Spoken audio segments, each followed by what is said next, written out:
ಚೀಜಲ್ ಸಂಸ್ಥೆ ಸೇವಾ ಮನೋಭಾವಕ್ಕೆ ಹೆಸರಾಗಿದೆ ಎಂದು ಕೈಲಾಸ ಸತ್ಯಾರ್ಥಿ ಫೌಂಡೇಶನ್ ಸಂಸ್ಥೆಯ ಜಿಲ್ಲಾ ಸಂಯೋಜಕರಾದ ಜಿಸಿ ನಾರಾಯಣ ಸ್ವಾಮಿ ಅವರು ಅಭಿಪ್ರಾಯಪಟ್ಟರು. ಅವರು ಚೀಜಲ್ ಗ್ರೂಪ್ ಆಫ್ ಇನ್ಸ್ಟಿಟ್ಯೂಟ್ ವತಿಯಿಂದ ಸಂಸ್ಥೆಯ ಸಭಾಂಗಣದಲ್ಲಿ ಏರ್ಪಡಿಸಿದ್ದ 10ನೇ ವರ್ಷದ ಸಂಸ್ಥಾಪನಾ ದಿನದ ಕಾರ್ಯಕ್ರಮವನ್ನು ಉದ್ಘಾಟಿಸಿ ಮಾತನಾಡಿದರು. ಈ ಸಂಸ್ಥೆಯಲ್ಲಿ ತರಬೇತಿ ಪಡೆದವರು ಸ್ವಾವಲಂಬಿ ಜೀವನ ನಡೆಸಲು ಸಹಕಾರಿ ಆಗಿದೆ ಎಂದರು. ಪ್ರಾಸ್ತಾವಿಕ ನುಡಿಗಳನ್ನು ಆಡಿದ ಮಾನವ ಬಂಧುತ್ವ ವೇದಿಕೆಯ ಜಿಲ್ಲಾ ಸಂಚಾಲಕರಾದ ಸುಭಾಷ್ ಮಾಡ್ರಳ್ಳಿ ಅವರು ಸಂಸ್ಥೆಯ 10ನೇ ವರ್ಷದ ಸಾಧನೆ ಅಪಾರ. ಸಾವಿರಾರು ವಿದ್ಯಾರ್ಥಿಗಳು ಇಲ್ಲಿ ತರಬೇತಿ ಪಡೆದು ಬದುಕು ಕಟ್ಟಿಕೊಂಡಿದ್ದಾರೆ. ಯಶಸ್ಸಿಗೆ ಪರಿಶ್ರಮ, ಅದೃಷ್ಟ, ಗುರಿ, ಶ್ರದ್ಧೆ ಹಾಗೂ ಪ್ರೇರಣೆ ಮುಖ್ಯ. ಈ ಹಾದಿಯಲ್ಲಿ ಮಹದೇವ ಚೀಜಲ್ರ ದಂಪತಿಗಳ ನಡೆ ಮೆಚ್ಚುಗೆ ಪಡುವಂತಾಗಿದೆ ಎಂದರು. ಮುಖ್ಯ ಅತಿಥಿಗಳಾಗಿ ಮಾತನಾಡಿದ ನಾಗರಾಜ್ ಶರ್ಮರವರು ಸಂಸ್ಥೆಗಳು ವ್ಯಾಪಾರ ಮನೋಭಾವ ಹೊಂದಿವೆ. ಆದರೆ ಇವರು ಇಂದಿನ ದಿನಗಳಲ್ಲಿ ಅಸಹಾಯಕರು ಹಾಗೂ ಆರ್ಥಿಕವಾಗಿ ಹಿಂದುಳಿದವರಿಗೆ ಜೀವನ ಸೃಷ್ಟಿಸುವ ಕನಸು ಹೊತ್ತಿದ್ದಾರೆ. ಹಾಗಾಗಿ ಅವರಿಗೆ ಬೆಂಬಲವಾಗಿ ನಿಲ್ಲಬೇಕಾಗಿದೆ ಎಂದರು. ಸಂಸ್ಥೆಯ ಸಂಸ್ಥಾಪಕ ಅಧ್ಯಕ್ಷರಾದ ಎಂಬಿ ಮಹದೇವಮ್ಮರವರು ಅಧ್ಯಕ್ಷತೆ ವಹಿಸಿ ಮಾತನಾಡಿ, ಇದರ ಬೆಳವಣಿಗೆಯಲ್ಲಿ ಸಾರ್ವಜನಿಕರ ಸಹಕಾರ ಮುಖ್ಯ. ನಿಮ್ಮೆಲ್ಲರ ಒತ್ತಾಸೆ ಹಾಗೂ ಸಹಾಯದಿಂದ ಶೈಕ್ಷಣಿಕ ಸೇವೆ ಜತೆಗೆ ಸಾಮಾಜಿಕ ಸೇವೆ ಮಾಡಲು ಸ್ಫೂರ್ತಿಯಾಗಿದೆ ಎಂದರು. ಸಂಸ್ಥೆಯ ಆಡಳಿತಾಧಿಕಾರಿ ಮಹಾದೇವ್ ಚೀಜಲ್ರವರು ಸಂಸ್ಥೆಯು ಅನೇಕ ರೀತಿಯ ಸೇವೆಯಲ್ಲಿ ತೊಡಗಿದೆ. ಹಾಗೆಯೇ ಅನೇಕ ಏಳುಬೀಳುಗಳು ಕಂಡಿವೆ. ಇಷ್ಟೆಲ್ಲ ಸಮಸ್ಯೆಗಳ ನಡುವೆ 10ನೇ ವರ್ಷದ ಸಂಸ್ಥಾಪನಾ ದಿನ ಆಚರಣೆ ಮಾಡಿಕೊಳ್ಳುತ್ತಿರುವುದು ಹೆಮ್ಮೆಯ ವಿಷಯ ಎಂದು ತಿಳಿಸಿದರು. ಮುಖ್ಯ ಅತಿಥಿಗಳಾಗಿ ಗವಿ ಗರ್ಜನೆ ಮಾಸಪತ್ರಿಕೆಯ ಸಂಪಾದಕರಾದ ಗವಿಸ್ವಾಮಿ, ಬಾಲ ನ್ಯಾಯ ಮಂಡಳಿಯ ಸದಸ್ಯರಾದ ಟಿ.ಜೆ. ಸುರೇಶ್, ಅಬ್ದುಲ್ ಮಾಲಿಕ್, ಮದೈನುಂಡಿ ನಾಗರಾಜ್, ಸಾದಿಕ್ ಪಾಷಾ, ಕುನ್ನಹೊಳಯ್ಯ, ಶಿಕ್ಷಕಿ ಶ್ರೀಮತಿ ಜ್ಯೋತಿ ಪರಮೇಶ್ ಉಪಸ್ಥಿತರಿದ್ದರು. ಯೋಗೇಶ್ ಚಿಕ್ಕತುಪ್ಪೂರು ನಿರೂಪಣೆ ಮಾಡಿದರು. ಇದೇ ಸಂದರ್ಭದಲ್ಲಿ ಮಿಮಿಕ್ರಿ ರಾಜೀವ್ರವರು ವಿವಿಧ ಕಲಾವಿದರ ಧ್ವನಿ ಅನುಕರಣೆ ಮಾಡಿ ರಂಜಿಸಿದರು. ಸಂಸ್ಥೆಯ ವಿದ್ಯಾರ್ಥಿನಿಯರು ಭಾಗವಹಿಸಿ ಸಾಂಸ್ಕೃತಿಕ ಕಾರ್ಯಕ್ರಮಗಳನ್ನು ನಡೆಸಿಕೊಟ್ಟರು.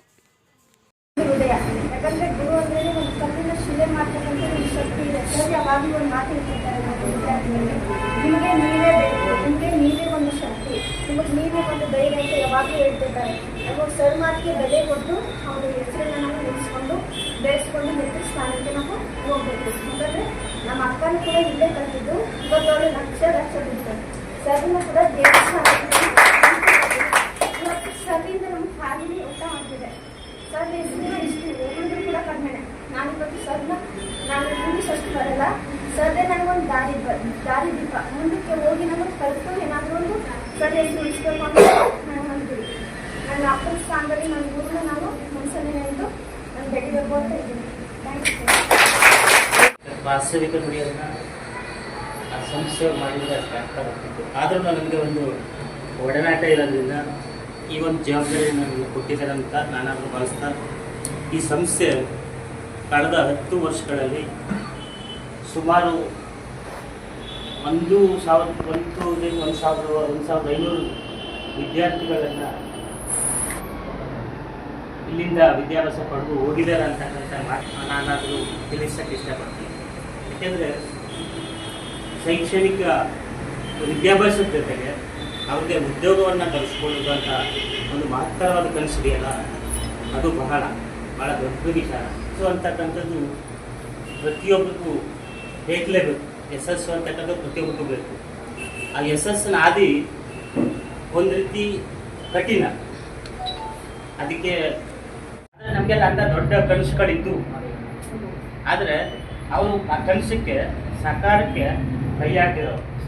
ಯಾಕೆಂದರೆ ಅವರು ಈ 20ನೇ ವರ್ಷದಲ್ಲೇ ಈ ಒಂದು ಸಾಧನೆಗೆ ಒಂದು ಎಲ್ಲರೂ ಮಾಡಬೇಕು ಅಂತಾರೆ, ಅವರು ಮಾಡಲಿಕ್ಕೆ ಪ್ರಯತ್ನ ಹಾಕಿ ನೆಲ ನಿಂತಿದ್ದವರು. ಆದರೆ ಈ ಸಂಸ್ಥೆಯನ್ನು ಈ ಲೆವೆಲ್ಗೆ ತರಬೇಕಾದ್ರೆ ಭಾಳಷ್ಟು ಕಠಿಣ ಸಮಸ್ಯೆಗಳನ್ನ ಎದುರಿಸಿದ್ದಾರೆ, ಏಳು ಬೀಳುಗಳನ್ನು ಎದುರಿಸಿದ್ದಾರೆ. ಅದು ಅವ್ರಿಗೆ ಅನುಭವ ಅಂತ ನಾನಾದರೂ ಭಾವಿಸ್ತಾ ಈ ಒಂದು ಸಂಸ್ಥೆಯ ಯಶಸ್ಸಿಗೆ ಇವತ್ತು ಈ ಲೆವೆಲ್ಗೆ ತಂದಿದ್ದಾರೆ, ಈ ಹಂತಕ್ಕೆ ತಂದಿದ್ದಾರೆ ಅಂದರೆ ಸಾಮಾನ್ಯದ ವಿಚಾರ ಅಲ್ಲ ಅಂತಕ್ಕಂಥ ಮಾತನ್ನು ಹೇಳ್ತಾ, ರಾಜ್ಯದ ಉದ್ದಾಗಲಕ್ಕೂ ಈ ಸಂಸ್ಥೆಯ ಶ್ರೇಯಸ್ಸು ಯಶಸ್ಸು ಬೆಳೀಲಿ. ಮತ್ತು ನಿಮ್ಮ ಮುಖಾಂತರ ದಾತರ ಮುಖಾಂತರ ಆ ಸಂಸ್ಥೆಗೆ ಒಂದು ಶಕ್ತಿಯನ್ನು ನೀಡಬೇಕಾದಂಥ ಒಂದು ಜವಾಬ್ದಾರಿ ನಿಮ್ಮ ಮೇಲಿದೆ. ಯಾಕಂದರೆ ಇಲ್ಲೇ ಹಾದಿ ಹೋಗಿ ಆ ಸಂಸ್ಥೆಗೆ ನಿಮ್ಮ ಹೆಸರು ಜೊತೆಗೆ ಆ ಸಂಸ್ಥೆಗೆ ಶಕ್ತಿ ತುಂಬಿದ್ರೆ ಖಂಡಿತವಾಗಿ ಇನ್ನೂ ದೊಡ್ಡ ಮಟ್ಟದಲ್ಲಿ ಇನ್ನೂ ಹೆಚ್ಚಿನ ವಿದ್ಯಾಭ್ಯಾಸ ನಮ್ಮ ಮುಂದಿನ ಅವ್ರಿಗೆ ಸಾಕಷ್ಟು ಉದ್ಯೋಗಗಳ ಸೃಷ್ಟಿ ಮಾಡಲಿಕ್ಕೆ ಅವಕಾಶ ಆಗುತ್ತೆ ಅಂತಕ್ಕಂಥ ಮಾತನ್ನು ಹೇಳ್ತೀನಿ. ನಾವು ನಿಂತ್ಕೊಂಡ್ರೆ ಮಾತಾಡಬೇಕು ಅನ್ನೋದು, ಬಟ್ ಇಲ್ಲಿ ಪ್ರಾಸ್ತಾವಿಕ ವಿಚಾರಗಳನ್ನ ಕೊಟ್ಟಿರೋದ್ರಿಂದ ನಾನು ಕೆಲವಾರು ಮಾತುಗಳಲ್ಲಿ ಮುಗಿಸಲಿಕ್ಕೆ ಇಷ್ಟಪಡ್ತಿದ್ದೀನಿ ಅಂತಕ್ಕಂಥ ಮಾತನ್ನು ಹೇಳ್ತಾ, ನನಗೆ ಪ್ರಾಸ್ತಾವಿಕ ನುಡಿಯಿಲ್ಲ ಪ್ರೋತ್ಸಾಹ ಮಾಡ್ಕೊಂಡು ತಮ್ಮೆಲ್ಲರಿಗೂ ಒಂದು ಸಲ ನನ್ನ ಮಾತು ಹೇಳ್ತೀನಿ. ಜೈ ಭಾರತ್. ಆರಾಮಾಗಿ ಯುದ್ಧಕ್ಕೆ ಹೋಗಬೇಕು, ಸೇತುವೆಯನ್ನು ಕಟ್ಟಬೇಕು. ಎಲ್ಲರೂ ಕೂಡ ತಮ್ಮ ಕೈಲಾದಷ್ಟು ಸಹಾಯವನ್ನು ಮಾಡ್ತಾ ಇದ್ದಾರೆ, ಶಕ್ತಿ ಮೀರಿ ಪ್ರಯತ್ನವನ್ನು ಪಡ್ತಾ ಇದ್ದಾರೆ. ಆ ಸೇತುವೆ ಕಟ್ಟುವಂಥ ಕಾರ್ಯದಲ್ಲಿ ಅಳಿಲುಗಳ ಹತ್ರ ಏನು ಶಕ್ತಿ ಇರುತ್ತೆ, ಆದರೂ ಏನಾದರೂ ಸಹಾಯ ಮಾಡಬೇಕಲ್ಲ, ಒಂದು ಒಳ್ಳೆ ಕಾರ್ಯಕ್ಕೆ ಹೋಗ್ತಾ ಇದ್ದಾನೆ ಅಂತ ಹೇಳಿ ಸೇತುವೆ ಕಟ್ಟಕ್ಕೆ ತನ್ನ ಮೂರ್ತಿಯಿಂದ ಮರಳನ್ನು ಕಳ್ಕೊಂಡು ಬಂದು ಇವರಿಗೆ ಸಹಾಯಕ್ಕೆ. ಮರಳು ಸಮುದ್ರಕ್ಕೆ ಯಾವುದಕ್ಕಾಗಿದೆ, ಆದರೆ ತನ್ನ ಶಾರೀರಿಕ ಶ್ರಮವನ್ನು ಮೀರಿ ಶರೀರದ ಶಕ್ತಿಯನ್ನು ಹೊರತುಪಡಿಸಿಯೂ ಏನೋ ಒಂದು ಒಳ್ಳೆ ಕಾರ್ಯ ಮಾಡ್ತಾಯಿದ್ದೆ. ನನಗೆ ಆಗೋದಿಷ್ಟೇ, ನನ್ನ ದೈಹಿಕವಾಗಿ ನಾನು ಇದಕ್ಕಿಂತಲೂ ಇನ್ನೇನು ಮಾಡೋಕ್ಕಾಗುತ್ತೆ. ದೈಹಿಕ ಶ್ರಮವನ್ನು ಮೀರಿ ಕಷ್ಟಪಟ್ಟು ಆ ಒಂದು ಪುಣ್ಯದ ಕಾರ್ಯದಲ್ಲಿ ಭಾಗಿಯಾಗುತ್ತಲ್ಲ ಇದು, ಆ ತರಹ ತಮ್ಮ ದೈಹಿಕ ಶ್ರಮವನ್ನು ಇವರಿಗೆ ವಹಿಸ್ತಾರೆ. ಇನ್ನು ಮನಸ್ಸಿಗೆ 10 ವರ್ಷ ಪೂರೈಸಿದ್ದೀವಿ. ನಾವು ಒಂದು ಇನ್ಸ್ಟಿಟ್ಯೂಟನ್ನು ಸ್ಟಾರ್ಟ್ ಮಾಡಿದ್ದೇವೆ. ಅಷ್ಟು ಸುಲಭ ಇಲ್ಲ. ಇವತ್ತು ಒಂದು ಇನ್ಸ್ಟಿಟ್ಯೂಷನ್ ಆಗಲಿ, ಒಂದು ಸಂಸ್ಥೆನೇ ಆಗಲಿ, ಒಂದು 10 ವರ್ಷ ನಾವು ಅದನ್ನು ನಡೆಸ್ಕೊಂಡು ಹೋಗ್ತೀವಿ. ಅದೊಂದು 10 ವರ್ಷದ ನಂತರನೂ ಕೂಡ ನಾವು ಒಂದು ಅಸ್ತಿತ್ವನ ಉಳಿಸ್ಕೊಳ್ತೀವಿ ಅಂತ ಹೇಳಿದ್ರೆ ಅಷ್ಟು ಸುಲಭದ ಮಾತಲ್ಲ. ಯಾಕೆ ಅಂತ ಹೇಳಿದ್ರೆ ಮಹಾದೇವ್ ಸುಜಾಲ್ ಅವ್ರನ್ನ ನಾವು ಫಸ್ಟ್ ನಾನು ನೋಡ್ದಂಗೆ ಅವರು ಸಣ್ಣದಾಗಿ ಒಂದು ಚಿಕ್ಕದಾಗಿ ಶುರು ಮಾಡಿದಂಥ ಒಂದು ಸಂಸ್ಥೆಯಲ್ಲಿ ಅವ್ರಿಗೆಲ್ಲ ಬಡ ಮಕ್ಕಳಿಗೆ ನಾನು ನಮ್ಮ ಕಡೆಯಿಂದ ಹೇಳಬೇಕು ಅಂದರೆ ನಮ್ಮ ಅಣ್ಣೂರು ಕಡೆಯಿಂದ ಒಂದಷ್ಟು ಮಕ್ಕಳನ್ನು ಇಲ್ಲಿಗೆ ತರಬೇತಿಗೆ ಸೇರಿಸೋವಂಥ ಒಂದು ಸಂದರ್ಭದಲ್ಲಿ ನಾನು ಅವ್ರು ಬಂದು ಹೇಳಿದೆ, ಸರ್ ನಮ್ಮಲ್ಲೆಲ್ಲ ತುಂಬ ಬಡವರು ಇದ್ದಾರೆ, ಅವರು ಹೊರಗಡೆ ಹೋಗಿ ಮೈಸೂರಲ್ಲೆಲ್ಲ ಟ್ರೈನಿಂಗ್ ಮಾಡೋಕ್ಕೆ ಆಗ್ತಾ ಇಲ್ಲ ನರ್ಸಿಂಗಿಗೆ, ಏನು ಮಾಡೋದು ಸರ್ ಈ ಥರ, ಅವರಿಗೆ ಪಾಪ ಆಸೆ ಇದೆ ಕಲಿಬೇಕು ಅನ್ನೋದು, ಆದರೆ ಇಲ್ಲಿ ಅವಕಾಶಗಳು ಆಗ್ತಾ ಇಲ್ಲ ಅಂದಾಗ ಅವರು ಒಂದೇ ಮಾತು ಹೇಳಿದ್ರು, ದುಡ್ಡು ಆಮೇಲೆ ಕಟ್ಟಿ ಅವರು ಫಸ್ಟ್ ಕರ್ಕೊಂಡು ಜಾಯಿನ್ ಮಾಡಿಸಿ. NPJ ಇಲ್ವೋ ಗೊತ್ತಿಲ್ಲ ನನಗೆ, ನಾವು ತುಂಬ ಮಕ್ಕಳನ್ನು ಅವರು ಯಾವುದೇ ಒಂದು ಫೀಸ್ ಇಲ್ಲದೇ ಸೇರಿಸ್ಕೊಂಡು ಆನಂತರ ಅವ್ರು ಆದಷ್ಟು ಕೊಟ್ಟಷ್ಟನ್ನು ಪಾಪ ಇಸ್ಕೊಂಡು ಆ ಟೈಮಲ್ಲಿ ಸುಮಾರು 2010, 11, 12ನೇ ಸಾಲಲ್ಲಿ ಅನಿಸುತ್ತೆ ನಾವು ಇದೇ ರಾಮಸ್ವಾಮಿ ಡಾಕ್ಟರ್ ಶಾಪ್ ಎದುರುಗಡೆ ಒಂದು ಸಣ್ಣದಾಗಿ ಇದ್ದಂಥ ಒಂದು ನರ್ಸಿಂಗ್ ಸೆಂಟ್ರಲ್ಲಿ ಅವರು ಆ ಮಕ್ಕಳಿಗೆ ಕೊಟ್ಟಿದ್ರು. ನನಗೆ ಭಾಳ ಖುಷಿಯಾಗಿದ್ದೇನೆಂದರೆ ಆ ಮಕ್ಕಳು ಇಲ್ಲಿ ಓದಿದಂಥ ಮಕ್ಕಳು 100% ಪ್ಲೇಸ್ಮೆಂಟ್ ಆಗಿ ಹಿಂಗೆ ಯಾವುದೋ ಒಂಥರ ಮಿಸ್ ಆಗಿನ JSS ಹಾಸ್ಪಿಟ್ಲಲ್ಲಿ ನನ್ನ ತಾಯಿ ಕರ್ಕೊಂಡು ಹೋದಾಗ ಯಾರೋ ನರ್ಸ್ ಓಡ್ ಬಂದು ಮಾತಾಡ್ಸಿದ್ರು. ಟ್ರೆಡ್ಮಿಲ್ ಟೆಸ್ಟ್ ಅಂತ ಮಾಡಿಸ್ಬೇಕಾಗಿತ್ತು, TMT ಟೆಸ್ಟ್.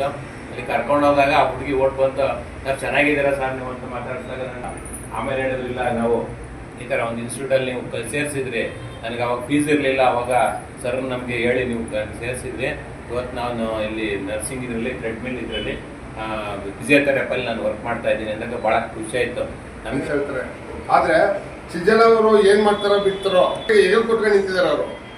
ಯಾಕಂದರೆ ನೀವು ಇಲ್ಲೇ ಕೆಲವು ಹೆಂಡ್ತಿರಲ್ಲ, ಬಹುಶಃ ನಿಮ್ಗೆಲ್ಲರೂ ಗೊತ್ತಿದೆ ಅನ್ಕೋತೀನಿ. ನನ್ನ ಗಂಡ ಇವತ್ತು 1,000 ಸಂಪಾದನೆ ಆಗಿದೆಯಾ, 1,000 ಏನಾಯಿತು, 10 ಮಕ್ಕಳು ಶಾಲೆಗೆ ಬಂದ್ರ, 10 ಮಕ್ಕಳು ಫೀಸ್ ಏನಾಯ್ತು, ಈ ಥರ ಕೇಳುವಂಥ ಪರಿಸ್ಥಿತಿ ಸಾಕಷ್ಟು ಅಂಟಾಗಿರುತ್ತೆ. ಆದರೆ ಪಾಪ ಅವ್ರು ಕೇಳ್ತಾನೆ ಇಲ್ಲ. ಯಾಕೆ ಅವ್ರು ಕೇಳಿದ್ರೆ ಸಂಸ್ಥೆನೇ ಮಾಡೋಕ್ಕಾಗ್ತಾರೆ ಸಿಜಲ್ ಅವರು. ಇದು 100% ಕಾರಣ ಅವರು ಸಿಜಲ್ ಅವ್ರಿಗಿಂತ ಜಾಸ್ತಿ ಹೆಚ್ಚಿಗೆ ತೊಡಸ್ಕೊತಾ ಇದ್ದಾರೆ ಅನ್ಕೋತೀನಿ ಸಂಸ್ಥೆಗೆ. ಹಾಗಾಗಿ ಇವತ್ತು ಸಂಸ್ಥೆ ನೀವೆಲ್ಲರೂ 10ನೇ ವರ್ಷದ ಆಚರಣೆ ಮಾಡಿದ್ದೀರ, ನಿಜಕ್ಕೂ ತುಂಬ ಖುಷಿ ಆಗುತ್ತೆ ಸರ್ ನಿಮಗೆ ಮತ್ತು ನಿಮ್ಮ ಕುಟುಂಬಕ್ಕೆ. ನಿಜಕ್ಕೂ ಇಲ್ಲಿರೋ ಎಲ್ಲ ನರ್ಸಿಂಗ್ ವಿದ್ಯಾರ್ಥಿಗಳ ಪರವಾಗಿ ಅನ್ನೋದಕ್ಕಿಂತ ನೀವು ಹಿಂದೆ ಕಳಿಸಿದ್ರಲ್ಲ, ಹೆಚ್ಚು ಕಡಿಮೆ ನನಗೆ ಗೊತ್ತಾದ ಒಂದು 40 ಜನ, ನನಗೆ ತುಂಬಾ ಗೊತ್ತಿರೋ 40 ಜನ. ಆ 40 ಜನರಲ್ಲಿ 28 ಜನ 30 ಜನ ಈಗ ಆಲ್ರೆಡಿ ಕೆಲಸ ಮಾಡ್ತಾ ಇದ್ದಾರೆ. ಅಷ್ಟೂ ಜನರ ಕುಟುಂಬದ ಪರವಾಗಿ ನಾನು ನಿಮ್ಗೆ ಅಭಿನಂದಿಸುತ್ತಾ, ನಿಜಕ್ಕೂ ಭಗವಂತ ನಿಮಗೆ ಅಷ್ಟು ಶಕ್ತಿ ಕೊಡಲಿ. ಈ ಕಾಲಕ್ಕೆ ಬಡವರ ಮಕ್ಕಳಿಗೆ ಶಿಕ್ಷಣ ಕೊಡಿ, ಶ್ರೀಮಂತರ ಮಕ್ಕಳಿಗೆ ಬಂದಾಗ ನೀವು ಸೇರಿಸ್ಕೊಳ್ಳಕ್ಕೆ ಹೋಗ್ಬೇಡಿ, ಯಾಕಂದ್ರೆ ಅವ್ರು ಬೇರೆ ಕಡೆ ನೋಡ್ತಾರೆ. ಬಡವರ ಮಕ್ಕಳಿಗೆ ಶಿಕ್ಷಣ ಕೊಡಿ, ಬಡವರ ಮಕ್ಕಳಿಗೆ ಟ್ರೈನ್ ಅಪ್ ಮಾಡಿ. ಆ ಬಡವರು ಯಾವಾಗ ಒಂದು ನಿಮ್ಗೆ ಹೇಳ್ತಾರೆ, ಈ ದೇಶದ ಅಭಿವೃದ್ಧಿಗೆ, ಈ ತಾಲೂಕಿನ ಅಭಿವೃದ್ಧಿಗೆ ನಿಮ್ಮ ಮತ್ತೆ ನಿಮ್ಮ ಕುಟುಂಬದ ಜವಾಬ್ದಾರಿ ಸಾಕಷ್ಟಿದೆ. ನಿಮಗೆ ಆ ದೇವರು ಆ ಶಕ್ತಿ ಕೊಡಲಿ ಅಂತ ಕೇಳ್ಕೊತ ನನ್ನ ನೀವು ಕರೆದು ಮಾತಾಡೋಕೆ ಅವಕಾಶ ಮಾಡಿಕೊಟ್ಟ ತಮ್ಮೆಲ್ಲರಿಗೂ ಹೊಂದಿಸಿ ನನ್ನ ಮಾತು ಮುಗಿಸ್ತೀನಿ. ಜೈ ಹಿಂದ್. ಕೈಗೂಡ್ಲಿ, ಅದಕ್ಕೆಲ್ಲ ನಮ್ಮ ಸಹಕಾರ ಇರುತ್ತೆ. ಬಟ್ ಏನು ಅಂತ ಹೇಳಿದ್ರೆ ಯಾವುದೇ ಕಾರಣಕ್ಕೂ ಹಿಂದೇಟ್ ಹಾಕ್ಬಿಡಿ, ಮುನ್ನುಗ್ತಾ ಇರಿ, ಮುಂದೆ ನೋಡಿ. ಯಾಕೆಂತ ಹೇಳಿದ್ರೆ ಈಗಿನ ನಿಮ್ಮ ಪ್ರೆಸೆಂಟ್ ಏನಿದೆ ಅದು ನಿಮ್ಮ ಫ್ಯೂಚರ್ ಆಗಿರುತ್ತೆ. ಅದಕ್ಕೆ ಅದನ್ನು ಹಿಂದೇಟ್ ಹಾಕಕ್ಕೆ ಹೋಗ್ಬಿಡಿ. ಈ ಪ್ರೆಸೆಂಟ್ ಏನಿದೆ ಅದನ್ನು ನೀವು ಇನ್ನೂ ಚಾಲೆಂಜ್ ಆಗ್ತಾ ಇರಲಿ. ಆ ಚಾಲೆಂಜನ್ನು ಫೇಸ್ ಮಾಡಿ.